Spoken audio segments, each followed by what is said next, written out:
Howdy there, folks, and we are back. It's been a bit, hasn't it? It's been a bit since you've seen this beautiful face, hasn't it? It's been about 2 months. I've taken a little break from YouTube for personal reasons. Not going to get too deep into that, but things are looking up for me. That's wonderful. For once in my life, things are looking good. Now, anyway, setting that aside, you might be wondering what I've been doing these past few months. And the answer is dying in Dark Souls 3 a lot. So that's fun. But that aside, today we are here to do a ranking of my favorite band, Waterparks. And it's taken me a lot to come to the conclusion that they are my favorite band. Fall Out Boy has been dethroned, sadly. They actually moved 2 slots up over My Chemical Romance too. Look at them.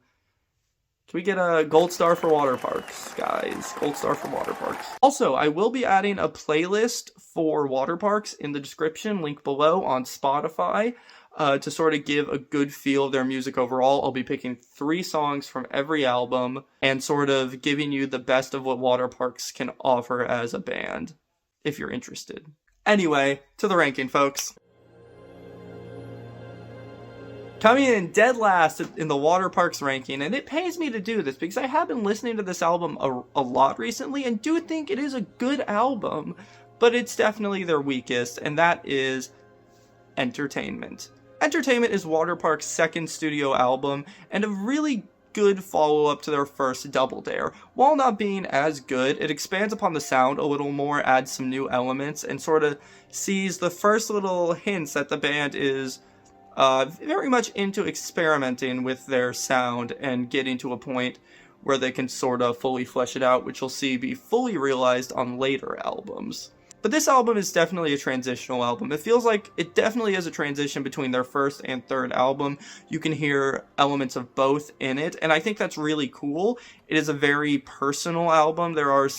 It's a lot more emotionally fueled than their first album, Double Dare, and that's why I've been listening to it a lot recently. The sort of raw emotions you can kind of feel on it have their own sort of like impact that you don't get on any of the other albums, which is why I hate to say it's their worst, because it still is a good album, but it's far and away from their best. Mostly just because there are a few songs on here that are very, like, lack of substance, very skippable. Peach Lobotomy and Crybaby are 2 of my least favorite Waterparks songs. They're not bad songs, they're just very mid, and they don't contribute much to the overall album listening experience as a whole. That being said, some of my favorites on this album include 1111, Sleep Alone, Lucky People, Tantrum, and Rare. All those songs are really good and sort of have their own place on the album, which is, like I said, stuff I can't say about Crybaby and Peach Lobotomy. Even some of the songs that are feel like they could come off the first album, like Blonde, fit very well into this album, sort of mixing into the fact that this is definitely a transitional album. So sadly, I'm gonna have to put this album right at the bottom. Next up, in 4th place, is their first album, Double Dare. This is an incredible introduction to the band, an amazing debut album, and something that you really feel the energy on. This being their first album, and it already being, really good, is an amazing sign of things to come. The reason it's this low, though, is because it's very, basic in comparison to their other albums. It's very basic, cookie-cutter, run-of-the-mill pop-punk sound for a lot of it. But it definitely has their own charm on it and their own sort of style. I'm not trying to say it's, unoriginal and this has been played out and done a million times. It's just, with this album, they're keeping it very safe, not really doing too much to really break out of the genre it's confined to. But I think that's fine for a first album. You don't really expect much more than that, and as it is, this is a very enjoyable album with some amazing guitar and drum work on it from Jeff and Otto, and it really just shines in a way that a lot of the albums really don't, because they don't really stick to this sort of sound all the time. It's very much like an early days sound that, within their music, and I think it has sort of a nostalgic feeling to it in a way, which is good. Not saying I'm nostalgic for it. The album came out in 2016, but I think it's a very good album. There are some amazing songs on here. Stupid for You, their first single that sort of really threw them into the spotlight. Follow You, Little Violence, and May in America are all incredible songs that I feel like even among some of their later work are just really worth coming back to and listening to. And of course, this album has my favorite Waterparks song of all time on it, 21 Questions. So it's a pretty stacked album in terms of like just a pop punk album. In terms of just a pop punk album, it's very good. It has its own sort of energy while also staying confined to the genre. So if that's what you're looking for and you want to start with something a little safer for the band, this would probably be a good introduction, something off of here, or obviously Entertainment as well, since it has that very transitional sound to it. It still keeps a lot of elements of the first album, while also having a lot of elements of future albums. Next up is Waterparks' newest album to date, Intellectual Property. Now, I really don't like putting this album so low. Well, I guess it is dead in the middle, but I hate putting it there because it is a very enjoyable album that I see myself coming back to a lot, and it only came out this year. I've listened to it like dozens of times. It's a very good album, but I can't say it's better than the rest of their discography. My only issue with this album is that it is just too short. The songs are too short, and it feels like the runtime just kind of flies by. I understand that that's what they were aiming for, and I'm not trying to fault the band for that. They had a specific vision and sound and style that they were going for, and they saw it through, and it came out very good.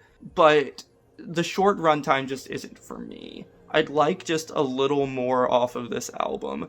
Not that it's a bad album, it's an amazing album. I love every single song on this thing. There are only a few that I'd consider like even like weak compared to the rest of the album, and even those are just like slightly weaker than the others. End of the Water and Self-Sabotage are definitely two of the more lackluster songs on here, which is proven by the fact that on their most recent tour, they did not play these songs despite them being on the new album at a single show, which is crazy to me. I saw them live, and they played every single song off the new album except these two, which just coincidentally, in my opinion, happened to be the worst ones on the album. Not bad, I don't skip them, they're good songs, just not as good as the rest, just a little teensy step below. If you'd like to hear a more thorough and thought out opinion on this album and a more fleshed out review, I do have a sort of special review I did on this album where I reviewed the album and showcased my 2 CD copies of it. So if you want to watch that, there will be a link at the end of the video and in the description for you guys to watch. Keep watching this first. I need that watch time. Please, I beg. Next up is Waterparks' third album, Fandom. Fun fact, I actually bought that copy of the CD at their show in Georgia. But anyway, Fandom, an incredible album that sees the band pushing to new limits with what they can do with their sound. It's like Entertainment, a very emotional and emotionally driven album. But except this time, it's less of like the self-reflection and self-pity that you feel on Entertainment, and it's more of a vitriolic spite and anger mixed with a bitter sadness. And this album has been an incredible experience for me throughout these recent years. I have a very deep attachment to it because it's helped me through some specific points in my life, and it is very close to me, and I hold this album in very high regards because of that. So there might be a little bias here, but you know, I feel like I'm allowed some bias considering this is a very important album to me, and Waterparks are a very important band to me. There's some amazing songs on this album. Some songs that really hit deep. Never Bloom Again, Worst, I Felt Younger When We Met, Turbulent. All of these have either a deep, bitter sadness or a vitriolic spite and anger to them that just feel so real. And probably the best song on this album, in my opinion, is War Crimes, it is such like a fast-paced, like punchy song that really hits hard. And that's one thing Waterparks do very well. Usually when they drop a new album, there'll be one song on there that's just like aggressive as fuck and goes so hard for absolutely zero reason. On Double Dare, it was a little violence. On Entertainment, it was Tantrum. On this album, it's War Crimes. And on Intellectual Property, it's both Real Super Dark and Ritual, which Ritual is probably the best song on that album, but getting ahead of myself. Fandom is an amazing experience that I would highly recommend. It sees Austin Knight at such a volatile point in like his writing, and I'm assuming his mindset when he wrote this.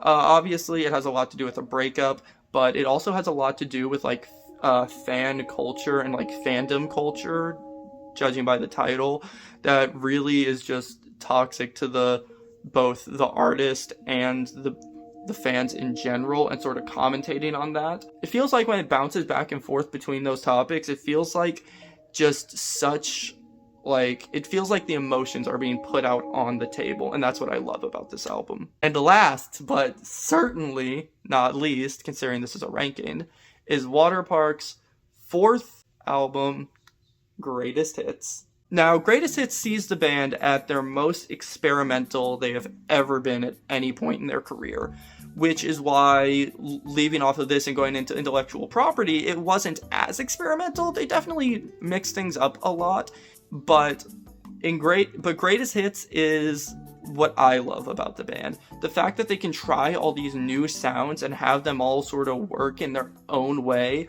while somehow being cohesive and not being all over the place really just speaks to their strengths. This album sees the band bouncing back and forth from sound to sound. There's a lot of different sampling and weird little sound effects like in the background that Austin Knight like sort of just pulled from his everyday life, which is so cool to me. The album is sort of a concept in the fact that it takes place the day after Fandom is released. And you can sort of hear this on the album too, because at the end of Fandom, there are these bells in the background that sort of end off the album as it fades back into Cherry Red, the first song on the album, sort of looping it. Well, on Entertainment, you can hear those same bells on the intro track, Greatest Hits. And it's really cool to me. So essentially, the concept of this album is that it is a dream that takes place after the release of Fandom. And I love that because it feels like a fever dream from the way it bounces between sounds like it does. Once again, there's a very aggressive song in this album being Numb, and it's one of their best songs to date in my opinion. The sounds on here range a lot. Listening to Like It and Secret Life of Me back to back, you'd probably think these are on two different albums, but they're not. And the only song that I feel like really just kind of falls behind on this album is American Graffiti. But other than that, every other song that is shown here is just incredible. Magnetic, You'd Be Paranoid Too, See You in the Future, all sort of capture the sound and like semi-organized chaos of this album. And the fact that it's so like chaotic and all over the place and experimental, while also sticking to a lot of the sounds the band has formed over the years while bringing new elements into it, really make me feel a deep appreciation for this album because they tried something and it worked. And to this day, it is, in my opinion, Waterparks' best album. That's going to conclude the ranking, folks. Thank you for watching. Like I said, playlist in the description, Waterparks Intellectual Property review in the description. I have a little bit more Waterparks content on the channel if you want to go check that out. I'll leave another video on the end screen for you right here coming up. But either way, thank you guys for watching. It really means a lot, and especially waiting after I took a little break from this. I really do enjoy making YouTube videos, so don't expect me to stop anytime soon. I just need a little bit of a personal break. I think I'm ready to hop back into things. Not necessarily in like the same...